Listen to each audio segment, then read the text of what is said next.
tava ia tunga wa share solo mai fa mai wa warn wa last warning ka ko le la kapi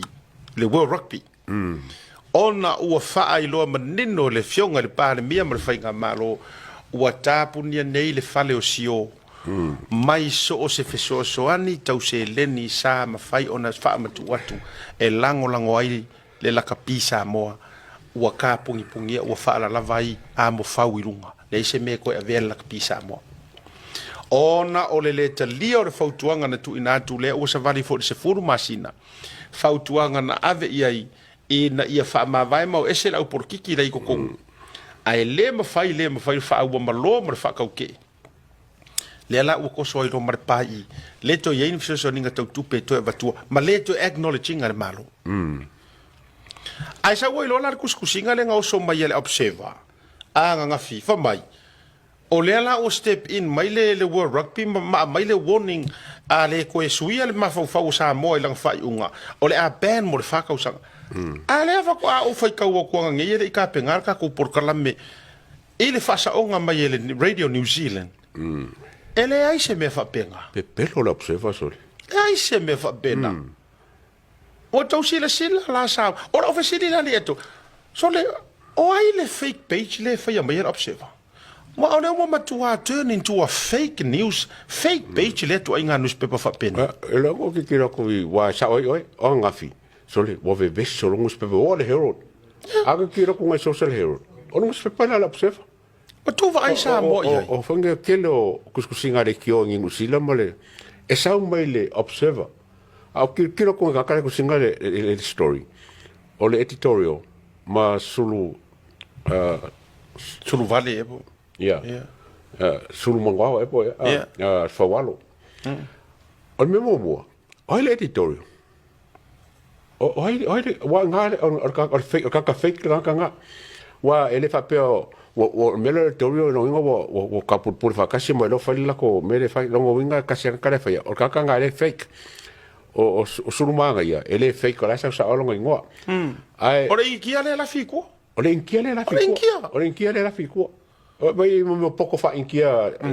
ba ale o le inkia foi o ka makua e poco pepelo o ka poco pepelo o le la pepelo ngi o le va ngi ko sa no ka fa ka sa me la ko pelo a wa lo nga fi wo vesi solo ia ngus pepo kusinga fa ngi fa pe wo o le wa ku ele fa ngi wo rugby le ava ngo muli la va ya Samoa e ko e fa wo se la ko fa i fa un garo fa ia a ole sa un ole mele fa mai ole a pen ele se me fa pen ele se me ha vai le ai ma se me fa ma ora fesiri ku kasi e pule mai se World Rugby il running o ia e pule mai se World Rugby le running o me fa pe ai me se ola kapi i kokongo o afo o atu nu ma tu la fa pe ele pule la ko ale winga le tate fa ya tua i kusa e matua ma ofa e ma eule ma ofo le loko pe la fa a ming mai ka ko e le World Rugby ai afa sala foi ka ko o la me oye o so ia asiaka sa ka ko wonge mengi wa bango ya ka ko makiva mengi o kupe a ka ko manga se me ka ko fai me fa longo a ka ko manga se me ka ki po fe sa bango en fe ka ko ofia ku ko fa me o ngei sorry se fa ko le bango le fa a musu de World Cup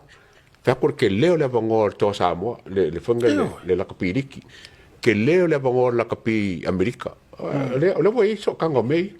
ka ko kilo ngei le voi lusa no sulu wa lusa lima sulu milionga ale liki en fainga ma develop ai ya Samoa o le foke mai ka waku le voi kalanga nga Amerika ma Samoa ile la kapi Samoa ile la kapi Amerika yes e ke la ko pe mo le liki ma la kapi Amerika ilor ka ko la kapi le ka finga wangi le tua ele fito na ile ta irose lau le vaiaso ta ifase lau le vaiaso agora mau Samoa ale o te vai atu matau masiasi le World Cup le te nei World Cup le sa fai falangi e ei ka lau le ka ua ingo ka mali ai e ei ka mali e ko runga o ilalo le au ave kupe kau fisosoangi e fesili aku kamaka alo i kupe la e mau le vai aso kai lua se lau kai koru se lau Se lau kors furuis. vai ka ko ye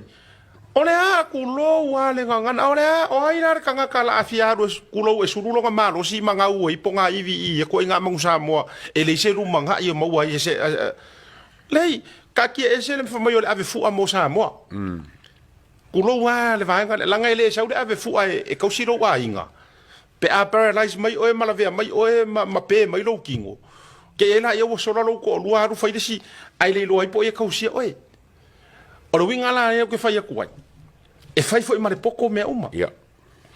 la sanga o inga me muri ka ia inga ko inga fai ole pride lover ma o te fai tu pe lava pe ole pride lover o kamare o ngamulo urusami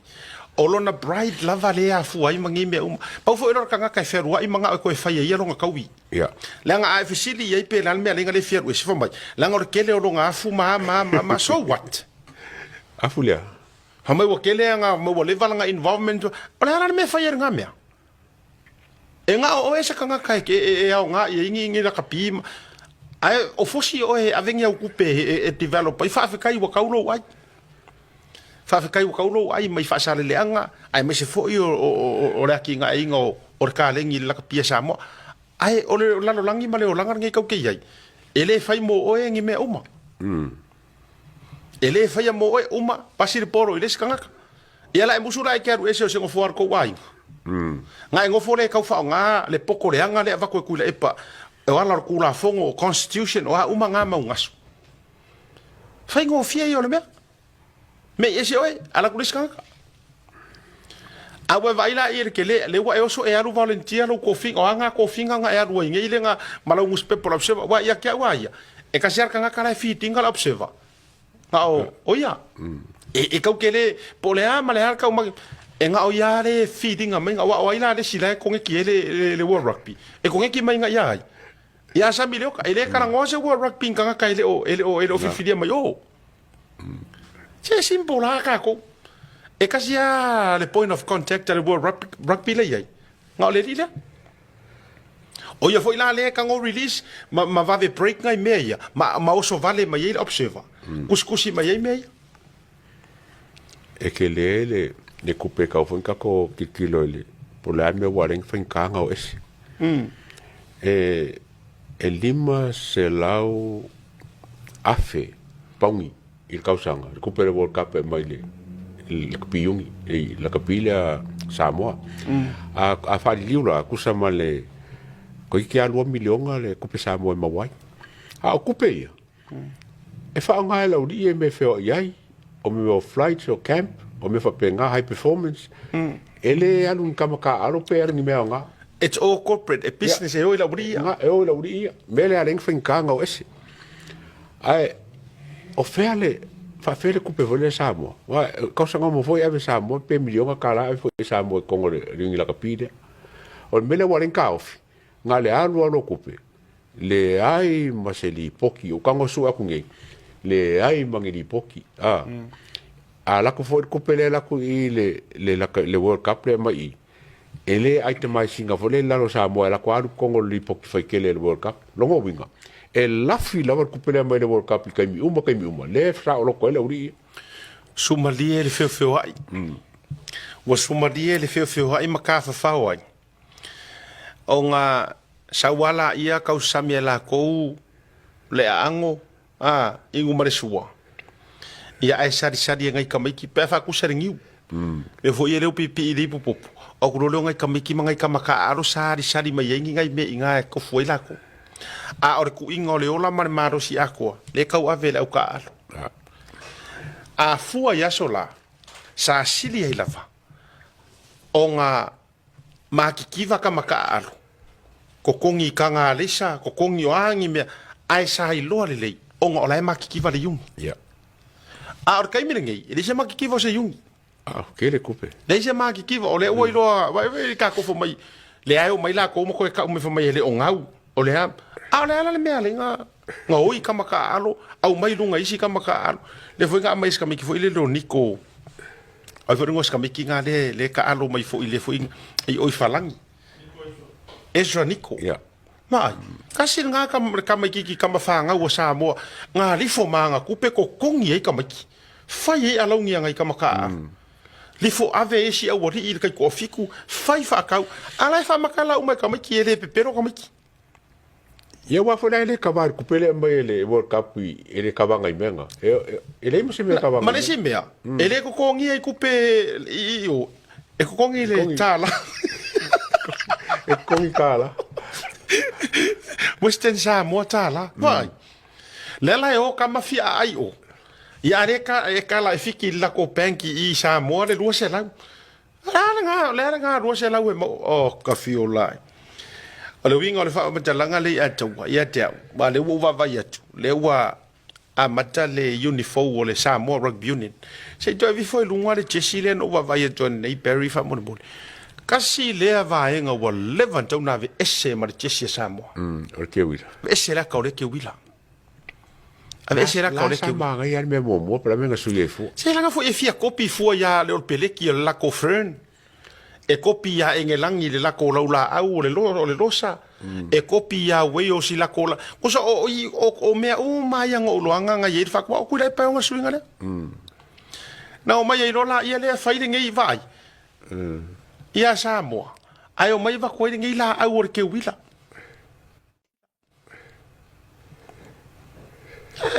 o ia wa o ia nga mai ke wila le ai ka ko o e fidi la au Samoa mala au piko ia nga ai pa war me fa ke wila so ia ula ia ma si o nga fa o povi fo ile le fa vai ai le aka o ka ko loko ma ngai ala va fo ile tau avel tatu si mai vai ka ko le atu vai Jesse ya ko mai runga le ia le na vai after tatu to Samoa me foi le ala inga vai ia aru i luma fai vol to Samoa ulo wele ke le fa ko anga le ave me o pinge winga e ia i sa o konga karika ma le fu a Samoa vai o ka ke kopi foi la au isia ku ai si ave se fora ke wila ku ele fu apa o manga suile le loko ave fa o nga tataua fa o nga ka ko la ia ile ka ko wa ato va ai nei ya tatu wai o tatu manu Samoa ma ngai o ka ko karika ngai ya me re ke ale wa vi fo ya ko inga ke wila va pe ngi po le ale o ka va ka kargo la kapia siaka le wa fa kula ka nga ma ka fongole o le yung foda ka ko o lo fa le Sheraton ni ya pia tau o tele ma wa tau o le whawhetinga leu te wa ia tua le whaina au mai ei runga fia luas furukasi kalapu la e lango langoina lusu wono mai le lusu wono 16 o le whawhetai wa ai tātou iei so lusu wono kalapu su wono la e lango langoina langoina la e ais kalapu la e la fa pe nei o nisi kalapu o lo tununga e nana o ia e ki nganga ilo SSC ala o ia o mafkanga fa le wo ka yo kalapu o pumongi anga de ato o lai mala ma le leisi yungi SSC le mela yo ia ai onga o fai nga wo pe o wo ka vika mai o nga se furuongo yungi mai le luas furuono karapu ya okay sa onga le suongo yungi mai luas furuongo karapu ya alu bingala na te fai tu le atu tau le van tau na sui nei mea e si de ku kuila la fela ko mo so oi balanga ka ko kilo le ka wo ke wila ma mo so oi e mama o har ka wo mo so oi e sa na tala le atu sa le e o mo so oi fai ka ko wolo ba ya mo so oi le lolo e kere me fai ai asu ia fo ile una e makwasi di mangongi aku le una ke wila e kere le ngale kere le ngal mo so ore mo so oi e fa ngai mo o mai ba tu kulo e te le lava mo so oi ki ngor mo so oi e ka ai va kele va ngai mo fai ona fa ngai na va ya ai ia te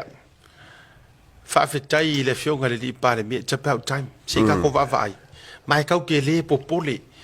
le nga esa ngoang i le sia vanoa o America moni ma fa mau e a kaua pe ke sign up